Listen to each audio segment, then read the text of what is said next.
पाकिस्तान की एक धमकी ने आईसीसी की हवा निकाल दी। पाकिस्तान के सख्त मौक़िफ़ ने आईसीसी को परेशान कर दिया।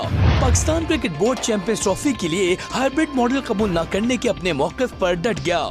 जराये के मुताबिक चैंपियंस ट्रॉफी के लिए भारत के पाकिस्तान आने से इनकार और इसके बाद भारतीय मीडिया की जानिब से हाइब्रिड मॉडल की बातों के बावजूद पाकिस्तानी हुकाम हाइब्रिड मॉडल को कबूल न करने के मौक़िफ़ पर सख्ती से कायम है। जराये का बताना है कि इस हवाले से पाकिस्तान ने तमाम स्टेक होल्डर्स को अपना मौक़िफ़ पहुँचा दिया है।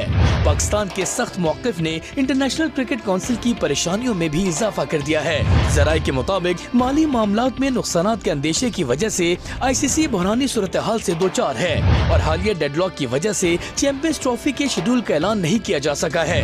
आईसीसी को इवेंट से 90 रोज पहले हर सूरत में शेड्यूल का ऐलान करना है। 20 नवंबर तक ऐलान न करने की सूरत में आईसीसी को कानूनी चाराजोई का सामना करना पड़ सकता है। जराये के मुताबिक कमर्शियल पार्टनर्स को इवेंट से कबल कम से कम इतना वक्त दरकार होता है और इन्हें शेड्यूल के मुताबिक अपनी मार्केटिंग करना होती है। जराये ने बताया है कि आईसीसी के लिए पाकिस्तान और भारत के बगैर टूर्नामेंट का इनेकाद करना मुमकिन नहीं और ऐसा किया गया तो आईसीसी को शदीद माली नुकसान होगा। जबकि पाकिस्तान से अगर इवेंट शिफ्ट किया गया तो पाकिस्तान कानूनी चाराजोई का हक इस्तेमाल करेगा। वाज़ेह रहे कि भारत ने पाकिस्तान में होने वाली चैंपियंस ट्रॉफी के लिए अपनी क्रिकेट टीम भेजने से इनकार कर दिया है।